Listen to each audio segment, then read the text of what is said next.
Hello everyone, welcome back to my channel. I am Dr. Sharvi Rathod and in this video we are going to revise pediatrics from Govind Parekh. तो start करते हैं सबसे पहले topic से without any delay क्योंकि हम लोगों का एग्जाम तो बहुत दिन नहीं आ रहा है and this video is for revision purpose only. Disclaimer ये मैं पहले दे रही हूँ, बाद में मत बोलना कि इतनी जल्दी कराया कैसे समझ आएगा, है ना। तो सबसे पहले आता है हिमेटेमेसिस। तो हिमेटेमेसिस एक्यूट न्यूक्लियोर अल्सर में होगा, होपफुली आपको याद भी होगा। अगर नहीं आता है तो याद रखेंगे, यहाँ पे A B C D E आता है उसके बाद, है ना। तो ये ई आएगा यहाँ पे। फिर आता है ब्लीडिंग पर रेक्टम। तो ब्लीडिंग पर रेक्टम का जो मेन कॉज होता है, कॉमन कॉज होता है, वो क्या होता है, फिशर वगैरह होता है वहाँ पे, एनो या पॉलिप। तो इसका भी नैनो और पॉलिप ये बताया गया है इसका रीजन। फिर आता है हिमोप्टिसिस। हिमोप्टिसिस कहाँ मिलेगा, तो पी से पी को कनेक्ट करके याद कर लेंगे, निमोनिया में आएगा। ये कांस्टेंट क्राइम, अगर बच्चा कॉन्टिन्यूअस रो रहा होता है तो हम ये एज्यूम करते हैं कि इसको भूख लगी है ना। तो ये तो पता है। कॉमनेस्ट इमरजेंसी क्या होती है न्यू बॉर्न बेबी में, तो वो रिससिटेशन होती है, ये भी याद रखते हैं, मतलब याद रहता है। Commonest cause of fever. Fever का कॉमनेस्ट कॉज क्या है, अपर रेस्पिरेटरी इन्फेक्शन है ना। तो ये भी पता ही होता है, अपर रेस्पिरेटरी इन्फेक्शन में जो फीवर होता है वो कॉमनली प्रेजेंट होता है और बच्चों में बहुत जल्दी होते हैं ये अपर रेस्पिरेटरी इन्फेक्शन, तो इसीलिए। फिर आता है कॉमनेस्ट पीडियाट्रिक कंप्लेंट क्या होती है, तो फिर से वही आ गया, अपर रेस्पिरेटरी इन्फेक्शन होता है। कॉमनेस्ट मैलिग्नेंसी की बात करें तो वो ल्यूकेमिया होता है। कॉमनेस्ट कॉम्प्लिकेशन ऑफ रैमस्टेड ऑपरेशन पूछा जाए तो वो हाइपोथर्मिया होता है ना।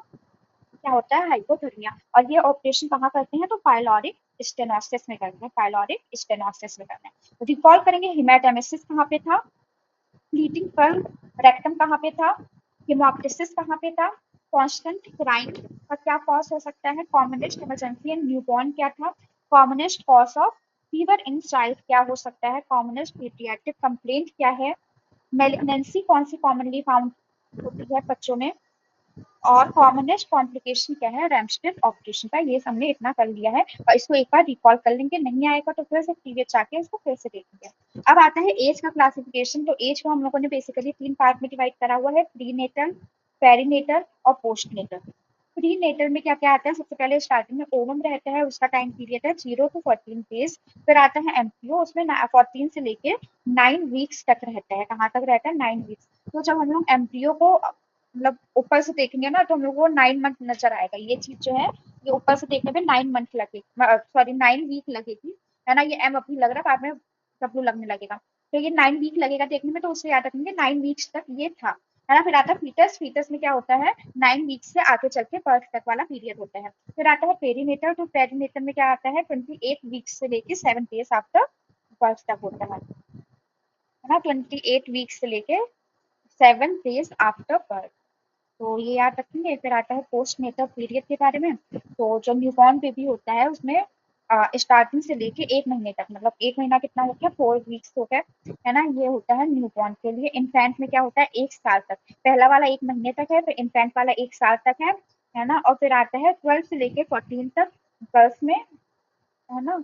और जो 14 से लेके 16 तक बॉयज में होती है ट्यूशन एज। तो इतना हमने कर लिया, इतना इंपॉर्टेंट वाला पार्ट नहीं है। एमपीओ वाला टाइम पीरियड याद रखेंगे, है ना। और पेरीनेटल में कहा सर 7 डेज आफ्टर बर्थ तक रहता है। फिर लेंथ ऑफ चाइल्ड देखेंगे, बहुत कॉमनली आस्क्ड क्वेश्चन है ये कि बर्थ में कितना रहती है लेंथ, तो 50 सेंटीमीटर रहती है और वो जाके हो जाती है 100 सेंटीमीटर कहाँ पे, आफ्टर 4 ईयर्स।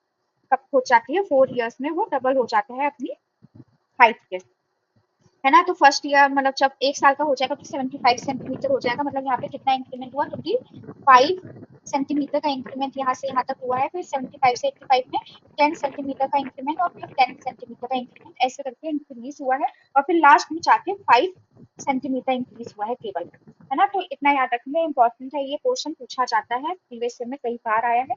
तो बर्थ पे कितना है, 50 सेंटीमीटर, 1 ईयर पे 75 हो गया, फिर 85, 95 और लास्ट में जाके 4 ईयर्स पे 100 सेंटीमीटर का हो जाता है। फिर आता है वेट के बारे में बात करेंगे। तो वेट में जब बच्चा बॉर्न होता है बर्थ पे तो वो 2.8 kg का होता है ना। कितना होता है, 2.8 kg का।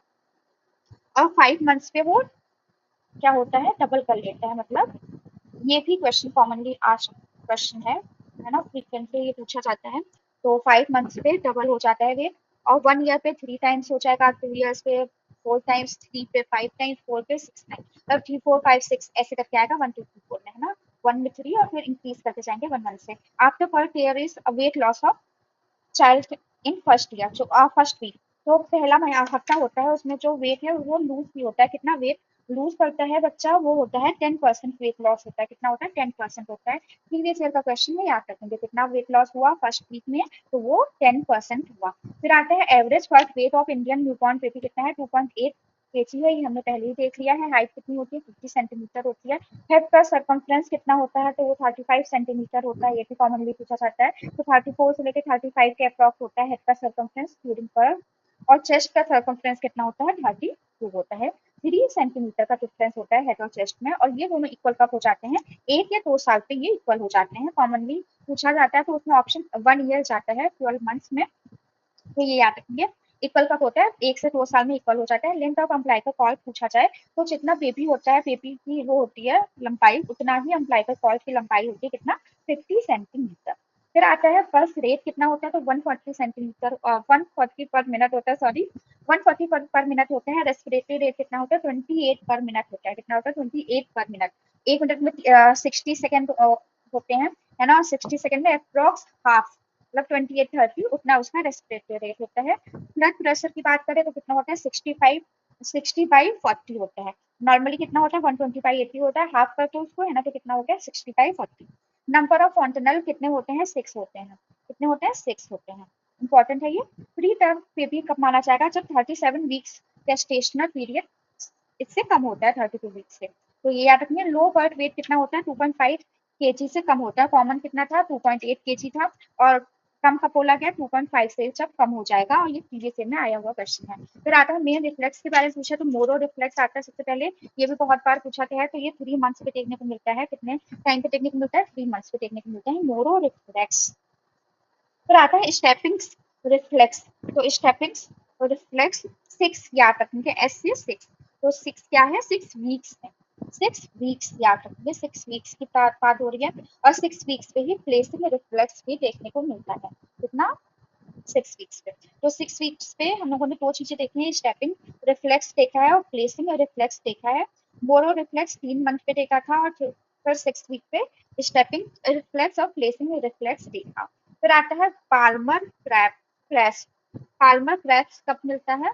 तो 6 मंथ्स में मिलता है। तो इसको ऐसे याद कर सकते हैं कि ग्रेप्स कब खा सकता है बच्चा बच्चा जब 6 महीने का हो जाएगा। ग्रेप्स कब खाएगा? 6 महीने के बाद खाएगा। सेकंड एंड रूटिंग कब मिलेगा? तो 5 से 7 मंथ्स के अप्रॉक्स मिलेगा, है ना। प्लांटर क्रैप्स कब मिलेगा? तो वो प्लांटर आया है तो उसे याद रखेंगे 10 मंथ्स आएगा। इसमें कितना आएगा? 10 months.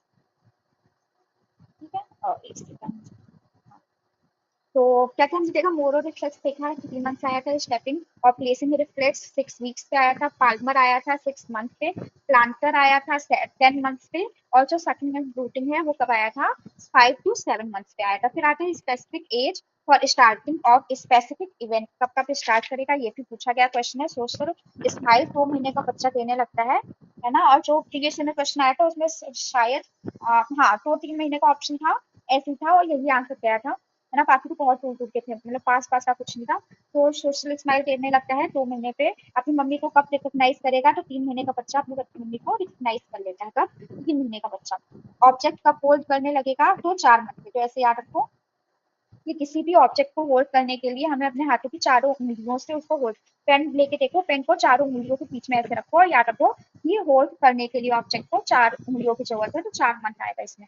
Sitting with slide support, अगर हल्का सा सपोर्ट किया जाए तो ये एस एस एस तुमको दिख रहा है ना। तो सपोर्ट के साथ में तो एस, सपोर्ट का एस ले लेंगे, सपोर्ट का एस ले लेंगे तो वो 5 की तरह लगता है। तो 5 मंथ्स पे होता है सपोर्ट के साथ में। और अगर मतलब उसको बैठाएं और हल्का ऐसे 1-2 सेकंड के लिए बैठा रहे और फिर गिर जाए, ये कब होता है? 6 महीने पे देखने को मिलता है ये, है ना। और जो है नॉर्मल बैठने लगेगा कब? जब वो 7-8 महीने का हो जाएगा, है ना। तो ये कॉन्टिन्यूअस वो है कि 5 से स्टार्ट हुआ तो सपोर्ट ले रहा था, फिर कुछ सेकंड के लिए बैठा तो 6 मंथ पे है। और जो कॉन्टिन्यूअस बैठने लगा वो कब है? 7 से 8 महीने में, है ना। और जो ऐसे वाले वर्ड्स हैं मामा नाना, ये कब बोलने लगेगा? 9 महीने का बच्चा बोलने लगेगा। नाना कब बोलेगा? 9 महीने पे। क्रीप कब करने लगेगा? क्रीप्स कब होगा? तो 10 मंथ्स पे होगा। और 10 मंथ्स पे क्या था? प्लांटर क्रैश था, है ना। तो ऐसे याद रखेंगे, जब बच्चा 10 महीने का हो जाएगा तो वो क्या करेगा? क्रीप मतलब क्रॉल करके कहाँ जाएगा? प्लांट के पास चला जाएगा। कहाँ चला जाएगा? प्लांट के पास चला जाएगा 10 मंथ्स में। कैसे जाएगा? क्रीप करके जाएगा। Walk walk alone, walk walk alone कब होगा? जब वो 1 साल के ऊपर हो जाएगा तभी उसको अकेले चलने देंगे ना, तो 13 से 14 महीने अपने आप खाना कब खाने लगेगा, जब 1.5 साल का हो जाएगा, मतलब 18 मंथ का हो जाएगा, तब अपना एज और सेक्स कब बताने लगेगा, 3 इयर्स पे। क्वेश्चन पूछा गया था कि एक बच्चा अपना पूरा नाम कब बता पाएगा, तो वो भी 3 साल से बता पाएगा। तो ऐसे याद रखो, जब वो स्कूल जाने लगेगा तो अपना पूरा नाम, what is your name, what is your age, है ना, तुम लड़का हो कि लड़की हो, ऐसे करके क्वेश्चन पूछते हैं स्कूल में, तो वहां पे वो 3 साल पे स्कूल जाएगा और वहीं पे सीखता है ना। फिर आता है ब्लैडर कंट्रोल करना कब सीखता है, जब वो 1 साल का लगभग हो जाता है, तब वो दिन में इसको कोई दिक्कत होती है, मतलब वॉशरूम जाना होता है तो बताने लगता है 1 साल के आसपास, है ना। और रात में कब तक नहीं बताता, जब तक वो 2.5-3 साल का नहीं हो जाता, तब तक वो रात वाला जो है नहीं बता पाता है ना, रात में उसको नहीं आइडिया लगता है। तो नॉकटर्नल वाला 3 साल तक समझ लो, और ट्राइगर्नल वाला कितना है, 12 तक, है ना। तो ये हो गया। फिर आता है vaginal bleeding appear in some child at 3 to 7 days after birth, है ना। बर्थ होने के बाद में 3 से लेके 7 घंटे, मतलब स्टार्टिंग के दिनों में ब्लीडिंग होती है वेजाइना से, और नॉर्मल है, उसमें कोई भी मैनेजमेंट नहीं करनी है। फिर आता है ब्रेस्ट एनफॉल्समेंट कब देखा जाता है बच्चों में, तो वो 3 से तीसरे और चौथे दिन देखा जा सकता है, इसमें भी ट्रीटमेंट की जरूरत नहीं है, तीसरे और चौथे दिन। फिजियोलॉजिकल जॉन्डिस मोस्ट इंपॉर्टेंट है। फिजियोलॉजिकल जॉन्डिस चाइल्ड में कब अपीयर होता है, तो फिजियोलॉजिकल 48 आवर्स, मतलब 2 दिन के बाद में अपीयर होता है। और कब डिसअपियर हो जाता है, तो लगभग 1 वीक तक वो रहता है, फिर वो डिसअपियर हो जाता है। और जो पैथोलॉजिकल जॉन्डिस है वो कब 48 आवर्स, मतलब 2 दिन के अंदर अंदर होता है। तो ये याद रखेंगे। इसका जो मोस्ट कॉमन कॉज होता है वो होता है RH इनकम्पैटिबिलिटी, प्रीवियस ईयर का क्वेश्चन है, ठीक है।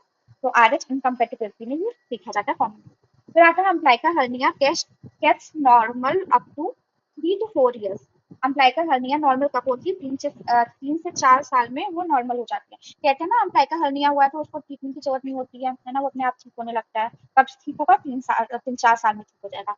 बोथ लेग्स जो होती है नॉर्मल कब तक है, वो 2 साल तक नॉर्मल है, बच्चा ऐसे ऐसे पैर करके चलता है तो वो नॉर्मल है 2 साल तक, फिर वो अपने आप ठीक होने लगता है ना। मेरेस्मस की बात की जाए तो ये कार्बोहाइड्रेट की डेफिशिएंसी है, और क्वासियोरकर किसमें है, प्रोटीन डेफिशिएंसी होती है। फ्लैग साइन और मून साइन की बात करें तो वो क्वासियोरकर में मिलता है, मंकी फेस किसमें मिलता है, मेरेस्मस में मिलता है ना। तो ऐसे याद रखो कि मंकी आएगा अगर तुम्हारे पास में तो उसको मार के भगाते हैं ना, ऐसे करके कि जाओ जाओ, ठीक है। फिर आता है मेन पैथोलॉजिकल फीचर क्या है ट्यूबरकुलोसिस का, तो वो कैसियस नेक्रोसिस है। मेन पैथोलॉजिकल फीचर क्या है ट्यूबरकुलोसिस का, कैसियस नेक्रोसिस है। मिलियरी ट्यूबरकुलोसिस कब होती है, 1 साल of primary complex, usually with in 1 year of primary complex. कौन सी ट्यूबरकुलोसिस होती है, मिलियरी होती है। पोस्टीरियर फ्रंटल जो होता है कब क्लोज होता है, तो 4 महीने पे। एंटीरियर वाला कब क्लोज होता है, 9 से 18 महीने पे। लगभग डबल टाइम ले लिया, 4 का डबल 8 होता है, तो 8 से 9 याद रखेंगे, है ना। 18 महीने तक रिफंड हो जाता है, एंटीरियर वाला, पोस्टीरियर वाला 4 महीने पे रिफंड हो जाता है। न्यू बॉर्न कब यूरिन पास करेगा, तो विद इन 24 आवर्स वो यूरिन पास करेगा। और स्टूल कब पास करेगा, विद इन 12 आवर, है ना, 12 घंटे के अंदर वो स्टूल पास करेगा। और यूरिन जो है 24 आवर्स के अंदर पास करेगा, मतलब यहाँ पे स्टूल वाला पहले आएगा। फिर आता है कॉमनेस्ट मेलिग्नेंसी, हमने देखा था लिकीमिया होती है कॉमनेस्ट। हार्ट डिसीज जो होती है वो रिमेटिक हार्ट डिसीज होती है, तो ये याद रखेंगे। तो हेड का सर्कमफ्रेंस पर पे 13.75, जो कि हमने देखा था 35 सेंटीमीटर के अप्रोक्स था, है ना। और 6 मंथ पे कितना हो जाता है, वो लगभग 17 इंच, फिर 18 19 ऐसे करके आता है। 2 साल तक 19 इंचेस के आसपास हो जाता है। अब आते हैं हम सेल मीडिएटेड। देखो ये पहला बर्थ वाला इंपॉर्टेंट है, बाकी नहीं भी करेंगे तो चल जाएगा काम। फिर आता है सेल मीडिएटेड इम्यूनिटी के बारे में। ये रिस्पॉन्सिबल होती है ट्रांसप्लांटेशन के लिए, तो ट्रांसप्लांटेशन के लिए सेल मीडिएटेड रिस्पॉन्सिबल होती है। तो सिटी स्कैन करते हैं ना, तो सिटी से याद रखेंगे, है ना, सेल मीडिएटेड फॉर ट्रांसप्लांटेशन। फिर आता है monocytes are blood macrophages and histiocyte are. अच्छा ये तो याद होगा ना कि हिस्टो टिश्यू के लिए आता है, टिश्यू के लिए तो आता है हिस्टोलॉजी होती पहले हम लोगों के नीट के टाइम पे, है ना। और मोनो वाला एम से याद रखेंगे, मैक्रोफेजेस होते हैं ब्लड के, है ना, ब्लड मैक्रोफेजेस होते हैं। और हिस्टोसाइट क्या होते हैं, टिश्यू मैक्रोफेजेस होते हैं। फर्स्ट सेट इम्यूनिटी कैसी होती है, सेल मीडिएटेड होती है पहली वाली, और सेकंड वाली कब होती है, एंटीबॉडी। एंटीबॉडी बाद में बनती है तो सेकंड होती है। Cell mediated immunity same line आ गई है ना। फीटस क्या होता है, इंट्रा यूटेराइन एलोक्राफ्ट होता है, क्या होता है, इंट्रायूट्राइन एलोक्राफ्ट होता है। और ट्यूमर क्या होता है, एलोक्रेट होता है, एलोक्रेट होता है ना। तो ट्यूमर होता है एलोक्रेट, और फीटस होता है इंट्रायूट्राइन एलोक्राफ्ट। फिर आता है बोन एंड आर्टीरियल क्राफ्ट जो होते हैं, ये डेड क्राफ्ट होते हैं ना, याद रखिए। आर्टरीज में सोचेंगे कि ब्लड फ्लो कर रहा है तो कैसे है, लेकिन याद रखेंगे ये डेथ क्राफ्ट होता है कौन सा, बोन और आर्टिफिशियल। और जो हार्ट और किडनी होती है कैसी होती है, ये वाइटर क्राफ्ट होती है। एलो क्राफ्ट हमने देख लिया, एलो ग्रेट देख लिया, फिर डेथ क्राफ्ट और वाइटर क्राफ्ट देख लिया। तो एक बार फिर से ये क्वेश्चन देखेंगे अगर नहीं समझ आया तो। अब आता है इम्यूनिटी के बारे में। तो इम्यूनिटी दो टाइप्स की होती है, इन्नेट होती है, एक्वायर्ड होती है। इन्नेट क्या होती है, जब वो मतलब कि जन्मजात होती है ना, बर्थ से ही ये अवेलेबल होती है, मतलब प्रेजेंट होती है, सॉरी। और फिर आता है एक्वायर्ड, जिसको होते हैं उपार्जित, मतलब आफ्टर बर्थ जो वो धीरे धीरे वो करता है, अपने अंदर लेके आता है ना। तो एक्वायर्ड वाली दो टाइप की होती है, एक एक्टिव होती है, एक पैसिव होती है। एक्टिव क्या होती है, जब कोई इन्फेक्शन होता है तब कुछ होती है वैसे करके, मतलब जब बॉडी ही अपनी एंटीबॉडीज एंटीबॉडीज बना रही है ना, ये याद रखो, जब बॉडी अपने आप ही एंटीबॉडीज बना रही है तो वो एक्टिव होता है। पैसिव क्या होता है, जो बाहर से रेडीमेड एंटीबॉडीज बॉडी में इंसर्ट कराई जाती है ना। तो एक्टिव वाले में तो होती है स्वाभाविक, मतलब नेचुरल होती है। कैसी होती है, कृत्रिम होती है, मतलब कि जो वैक्सीन वगैरह के फॉर्म में दी जाती है। तो स्वाभाविक में हो गया, किसी रोग से संक्रमण के पश्चात विकसित विकसित होती है, या किसी लक्षणहीन संक्रमण के पश्चात विकसित व्याधि क्षमता तथा मसूरिका के पश्चात। ठीक है, हिंदी वगैरह इतनी मेरी अच्छी नहीं है तो एक बार देख लेंगे क्या बताया है। मतलब यही बताया है कि आफ्टर इन्फेक्शन ही डेवलप होती है ना। और जो क्रिटिम वाली है वो कैसी होती है, live vaccine, dead vaccine, toxoid, ये सारी। इम्यूनाइजेशन के बारे में बताया, the process of inducing immunity artificially by either vaccination or administration of antibody. या तो वैक्सीनेशन करेंगे या एंटीबॉडी इंसर्ट करेंगे। मतलब यहाँ पे तुम्हारा क्या बोलते हैं, एक्टिव और पैसिव दोनों ही आ गए ना। The term is used for antigen sub substances such as vaccines, toxoid, immunoglobulins, antitoxins। इसके लिए immunobiologics बोला गया है, immunobiologics। These are used to produce active or passive immunization। ठीक है, वैक्सीन क्या है, suspension of infectious agent given for the purpose of establishing resistance to an infectious disease। तो फिर क्या बोला गया है कि एक सस्पेंशन होता है ऑफ इन्फेक्शियस एजेंट, मतलब जो इन्फेक्शन कॉज करता है, क्यों किया जाता है ये, ताकि बॉडी में रेसिस्टेंस डेवलप हो जाए। और अगर बाद में कभी वो डिसीज आती है, बॉडी में इन्फेक्शन होता है, तो वो एंटीबॉडीज पहले से अवेलेबल होती है। टॉक्साइड में क्या होता है, modified bacterial toxin that has been made non toxic but retain the capacity to stimulate the formation of antitoxin। Immunoglobulin क्या होता है, एंटीबॉडी कंटेनिंग सोल्यूशन होता है। एंटीटॉक्सिन क्या होता है, antibody derived from serum of animal after stimulation with specific antigen used for passive immunisation. तो antitoxin passive immunisation के लिए यूज किया जाता है, याद रखना। जनरल कंटेंट्स क्या है वैक्सीन के, तो वो देखेंगे। ये सब चीजें जो हमने कहता है ना, ये बहुत ही ऐसी चीजें हैं कि बहुत रेयर चांस है पूछने का, है ना। ऐसी इंफॉर्मेशन पूछी नहीं जाती है ना। तो जनरल कंटेंट्स क्या हो गया वैक्सीन के, प्रिजर्वेटिव होना चाहिए जो कि वैक्सीन को प्रिजर्व करेगा, स्टेबलाइजर होना चाहिए, एंटीबायोटिक होनी चाहिए ताकि वहां पे बैक्टीरिया ग्रो ना कर पाए, एडजुवेंट होना चाहिए, मतलब ये इम्यून रिस्पॉन्स को क्या करेगा, एनहेंस करेगा। जैसे हमारा आर्सेनिक हो गया, एल्यूमिनियम हो गया, सॉल्ट हो गया, है ना। फिर आता है सस्पेंडिंग फ्लूइड, जैसे स्टेराइल वाटर, सैलाइन या फिर कॉम्प्लेक्स फ्लूइड यहाँ पे ले सकते हैं। फिर आता है types of vaccine, most important part of UPSC, जहाँ से क्वेश्चन आने की प्रोबेबिलिटी हाईएस्ट होती है। ठीक है, तो सबसे पहले आता है लाइव बैक्टीरिया या एटेन्यूएटेड, कौन सा हो गया, पीसीटी हो गया। लाइव वायरस में आता है ओपीवी एमएमआर। तो क्वेश्चन आता है उसमें ये तीन ऑप्शन दे रखे होते हैं और एक एक्स्ट्रा कुछ दिया होता है, उसमें पूछते हैं इसमें से कौन सा लाइव नहीं है। तो पीसीजी, ओपीवी, एमएमआर क्या है, तीनों ही लाइव है। पीसीजी हमें बैक्टीरिया वाला पता है, और जो ओपीवी एमएमआर है वो क्या है, लाइव वायरस वाला है। फिर आता है किल्ड बैक्टीरिया। तो किल्ड बैक्टीरिया में परट्यूसिस और टाइफस सल्मोनेला टाइप वाला आता है ना। फिर आता है किल्ड वायरस में, तो आईपीवी। अब देखो ओपी जो लाइव वाला है उसमें ओपीवी आया है ना, किल वाल में आईपीवी, रेबीज, एचएवी ये सब आते हैं। तुम आराम से लाइव वाला याद कर लो, वहां पर लाइव के अलावा जो होंगे वो तुम्हारे किल्स में चल जाएंगे, इनकेस ऐसा क्वेश्चन आता है तो। टॉक्साइड में हमारा ये हो गया, तो इसमें कुछ करना नहीं है, सब यूनिट वायरस सब यूनिट में ये हो गया एसपीएस एची। और कैप्सुलर पॉलीसेक्राइड में न्यूमोमेनिको होता है।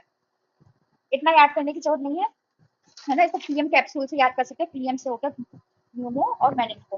फिर आते हैं नेशनल इम्यूनाइजेशन शेड्यूल, क्या क्या होता है। ये क्वेश्चन इंपॉर्टेंट है, इससे भी क्वेश्चन आता है ना, वो चार्ट है यहाँ से क्वेश्चन आने का। तो सबसे पहले आता है फर्स्ट पे क्या देखते हैं, पीसीजी देखते हैं। हमें पता है पीसीजी कब की जाती है, फर्स्ट दी जाती है ना। और ओपीडी की वही 2 से दी जाएगी, है ना। 6 वीक्स पे क्या है, और ओपीडी दी जाएगी। 10 पे यही है 40 है ना। तो अब समझ नहीं आ रहा है कैसे याद करें, है ना, तो बता। हाँ, तो सबसे पहले आता है पर्टिकल, है ना। तो बी में ये देखो, इसमें ना, इसमें ना ये देखो नाम नहीं पता चल रहा है कि ये पर्टिकल दी जाएगा, है ना। बी से पता चल जाएगा पर्टिकल दी जाएगी, है ना। फिर इसमें आता है ओपीडी, है ना। तो बच्चा पहले से डेटा होते ही ओपी बन जाता है ना। क्या बन जाता है? ओपी बन जाता है।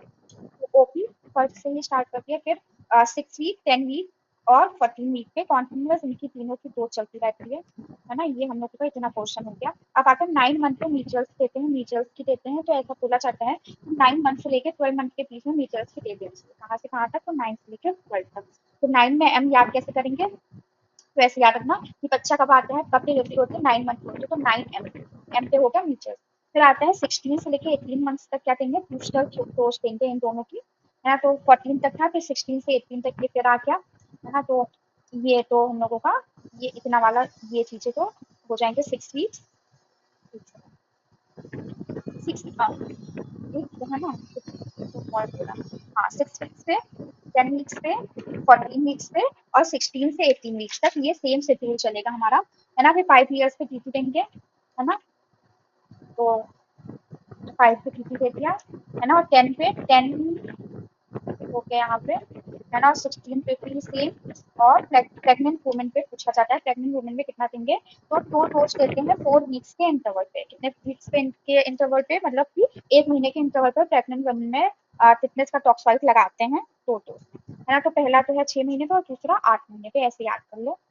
तो मतलब लगभग 2 महीने का गैप हो गया यहाँ पे ऊपर, तो 1 महीने का गैप तो मिनिमम होना चाहिए। लेकिन आइडियल सिचुएशन ये है कि पहला तो 6 महीने पे और दूसरा 8 महीने। ठीक है, 68 याद रखेंगे इसमें। फिर आता है no other vaccine should be administered within 4 weeks interval after administration of measles MMR। तो अगर मान लो MMR वैक्सीन लगी है तो लगभग 1 महीने तक दूसरी कोई भी वैक्सीन नहीं लगवानी है ना। 1 महीने तक कोई भी वैक्सीन नहीं लगवानी है, याद रखना। फिर आता है परट्यूसिस। परट्यूसिस की 5 ईयर से ज्यादा, 5 से ऊपर नहीं लगाएंगे, मतलब 5 साल का ऊपर का बच्चा हो गया तो नहीं लगाएंगे। नॉट रिकमेंडेड है ना। TPT TT typhoid vaccine should not be frozen, इसको फ्रीज नहीं करना, इसको टीपीटी को, टीटी को, टाइफॉइड को। फिर आता है मेन वैक्सीन के बारे में। सैंपल वैक्सीन किसके लिए होती है? सैंपल किसके लिए होता है? रेबीज, है ना। तो ऐसे याद रखेंगे, सैंपल वाला किसके लिए है? रेबीज के लिए, है ना। कैसे याद रखेंगे तो मैंने बताया नहीं, लेकिन याद कर लो भाई, है ना। क्या है? सैंपल वैक्सीन किसके लिए है? रेबीज के लिए। इसको याद कर सकते हैं कि सैम के पास में एक रैट है ना, रैट है, तो रेबीज वाला याद रखेंगे, सैंपल वाला रेबीज ठीक है। फिर आता है स्टॉक वाला। स्टॉक में के आया है तो के से याद रखेंगे, किल्ड पोलियो वैक्सीन होता है। इसका पेरेंटल यूज करते हैं, पेरेंटल यूज करते हैं। स्टेपिन वाला क्या होता है? लिविन से याद कर लेंगे, लिविन वाला सेपिन है। ओपीवी होता है इसमें, इंपॉर्टेंट है, बहुत बार पूछा गया है। इसके बाद वैक्सीन किसके लिए होती है? मीजल्स के लिए होती है। तो इसमें डब्ल्यू आया, डब्ल्यू से कनेक्ट करके एम याद कर, है ना। ये इंपॉर्टेंट क्वेश्चन था। अब आता है all antibiotics are immunoglobulins, all immunoglobulins are not antibodies. Immunoglobulins are chemically ट्राइकोटिक। इंपॉर्टेंट मैंने रीड करेंगे। Placenta is the source of human gamma globulins. कौन है? Placenta. IgG is the smallest and warm Ig and it can cross the placenta. Placenta को cross कौन कर सकता है? IgM is the largest, fourth and earliest immunoglobulin to be synthesized. IgM पहली largest और fourth और सबसे पहली ऐसी इम्यूनोग्लोबुलिन है जिसको सिंथेसाइज किया गया। कॉमनेस्ट सफिशिएंसी IG1 की होती है और मिल्क में G8 होता है। क्या होता है? तो all antibodies are immunoglobulins, but all immunoglobulins are not antibodies. Immunoglobulins are chemically glycoprotein. Placenta is the source of human gamma globulin. IgG is the smallest form Ig and it can cross the placenta, है ना। तो PG के लिए preparation कर रहे हैं तो PG को याद रखोगे। फिर आता है IgM, largest, fourth and earliest immunoglobulin to be synthesized. Commonest immunoglobulin sufficiency किसकी होती है? IG1 की होती है और मिल्क में IgG और IgA प्रेजेंट होते हैं। फिर ये 1 सेकेंड होता है ना। अब इसके बाद में हम ये टेबल देखेंगे जहाँ पे वैक्सीन वगैरह के बारे में बताया गया है कि कैसे क्या यहाँ पे वैक्सीन यूज करते हैं। तो सबसे पहले आता है पीसीजी, जिसको बैसिलस कैलमेट यूरिन बोलते हैं। ये इसमें कंटेंट क्या होता है, ट्यूबरकुलर वैक्सीन होता है, ट्यूबरकुलोसिस के लिए होता है। ये क्वेश्चन पूछा गया है, इसके लिए होता है, ट्यूबरकुलोसिस के लिए होता है, ठीक है। फिर आता है फर्स्ट पे ही देते हैं, पता है हमें, है ना। बूस्टर इसमें नहीं दी जाती, हमने देखा है कहाँ, है ना। और इसमें क्या होता है, न्यू बॉर्न में अगर दे रहे हैं तो 0.5 ml देते हैं, और इन्फेंट में देते हैं तो 0.1 ml देते हैं, है ना। कहाँ पे देते हैं तो इंट्राडर्मल देते हैं, लेफ्ट डेल्टॉइड, है ना। फिर आता है इसमें ना एंटीसेप्टिक नहीं यूज करते हैं क्लीनिंग के लिए वैक्सीन साइट में, ये याद रखिए, है ना। कॉन्ट्राइंडिकेशन क्या होता है, अगर इम्यून डेफिशिएंट है, मतलब इम्यूनिटी इतनी अच्छी नहीं है तो नहीं देंगे, क्योंकि बस नहीं देंगे, याद रखिए, है ना। क्योंकि वैक्सीन है तो अंदर जाके एंटीबॉडीज बनाने के लिए इम्यूनिटी भी होनी चाहिए। साइड इफेक्ट क्या है इसमें, एक्सिलरी एटेनाइटिस होता है इसमें, एक्सिलरी एटेनाइटिस होता क्या है ये एक्सेलरी एटेनाइटिस। तो जो तुम्हारा एक्सेला का लंप है, मतलब एक्सेला वाला पार्ट है ना, वहाँ पे क्या होता है, एक लंप बन जाता है ना। फिर आता है टीपीटी, टीपीटी का टेक्टीरिया परट्यूसिस, और 10 में देते परट्यूसिस स्टेज के बाद नहीं देते, 5 साल के बाद क्या सब्स्टिट्यूट रहता है 6 हफ्ते पे, 10 हफ्ते पे, और 14 हफ्ते पे इसको देते हैं, है ना। और जो बूस्टर है इसकी कितने 15 से 18 महीने से लेकर 5 साल तक कभी भी लगा सकते हैं, तो 5 साल तक भेजता है ना, 5 और कहाँ पर, मतलब 15 महीने तक, वो याद रखो, 5 से ही 5 से ही 15 हो जाएगा, है ना। इसकी डोज कितनी होती है, 0.5 ml ही होती है। IM लगाते हैं इसको, और थाई वाले ATM लगाते हैं, लेटरल रेस्पेक्ट ऑफ थाई लगाते हैं, तो IM याद रखेंगे, है ना। फिर आता है चलो ये कॉन्ट्राइंडिकेशन तो देखो नहीं याद करो, ना हर किसी को याद नहीं पाएगा, है ना। फिर आता है ओपीवी, ओपीवी क्या होता है, सेकंड टाइप होती है, सेकंड टाइप होती है, बहुत बार पूछा गया ओपीवी क्या होती है, सेकंड टाइप तब किया जाता है 6, 10 और 14 वीक्स पे, वही शेड्यूल है सेम, है ना। और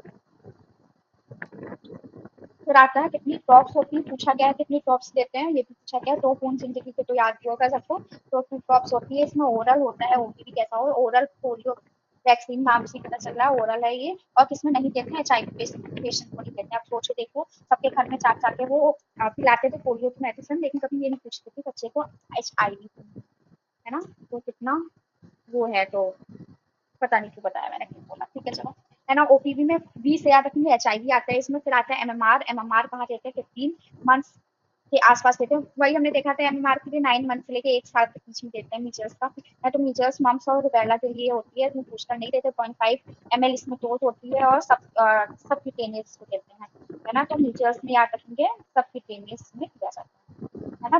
प्रेगनेंसी में नहीं देते हैं MMR, कब नहीं देते हैं, प्रेगनेंसी में देते हैं, कॉन्ट्रैक्ट साइड इफेक्ट ये हो सकता है कि 60 के बाद उसमें फीवर और रैशेस वगैरह हो जाए। और MMR के कितने टाइम तक बोला गया है कि कोई वैक्सीन नहीं देंगे, तो 1 महीने तो कोई वैक्सीन नहीं देंगे। हेपेटाइटिस बी की वैक्सीन कब देंगे, फर्स्ट पे देंगे, फर्स्ट पे भी देते हैं, है ना। और फिर 6 वीक्स पे और 14 वीक्स पे, 10 वीक्स पे नहीं दी हुई है ना। और कब दी जाती है, 1 महीने, 0, 1 और 6 महीने पे दी जाती है ना। फिर आता है अगर बच्चे, चलो ये तो बताओ, IM की जाएगी ये भी डेल्टॉइड में, है ना। लोकल पेन या एरिथमिया हो सकता है इसमें। हेपेटाइटिस ए के लिए कब है, 2 साल से ज्यादा एज पे दी जाएगी हेपेटाइटिस ए वाली। 2 डोज दी जाएंगी, एक 0 और पहली वाले के 6 महीने बाद दूसरी दी जाएगी। IM दी जाएगी, है ना। तो IM वाली कितनी, देखो जो IM नहीं है वो याद कर लो, ठीक है। सबसे आसान तरीका इसको याद करने का यही है, जो IM नहीं है ना, वो याद करके रखो। बता, चलो सबसे पहले आता है ये IG, ठीक है। तो PCG वाली याद करनी है हमें, ये IG, ये IM है, नहीं याद करनी है। ये ओरल है, पता है ना। MMR कैसी है, सबक्यूटेनियस है। फिर इसके बाद में हेपेटाइटिस वाली दोनों कैसी है, IM है ना। TTT वाली भी IM थी, और जो रेबीज वाली है वो भी सबक्यूटेनियस है, डेल्टॉइड वगैरह, है ना। तो अब आता है रेबीज वाले में, एक्सपोजर के पहले 0, 7 और 21 और 28 डेज पे देंगे। और अगर एक्सपोजर कुत्ते कुत्ते में काट दिया तब 0 दिन पे, फिर 3 दिन बाद, फिर 7 दिन बाद, फिर 14 दिन बाद, फिर 28 दिन बाद, मतलब 5 इंजेक्शन लगेंगे, ऐसे याद कर सकते हैं। और इसका कॉन्ट्राइंडिकेशन क्या है, एंसेफेलोपैथी क्या है, एंसेफेलोपैथी इसका कॉन्ट्राइंडिकेशन है, सॉरी, है ना। कॉन्ट्राइंडिकेशन ये होता है। चलो खत्म करते हैं ये question. Okay, thank you so much. अगर आपको वीडियो हेल्पफुल लगा हो, जो कि होपफुली नहीं लगा होगा, क्योंकि मैंने ये अपने रिवीजन के लिए बनाया है, लेकिन एनीवेज अगर आपको ये वीडियो हेल्पफुल लगा हो, please consider subscribing to my channel, like, comment and subscribe, obviously, ठीक है। Bye bye.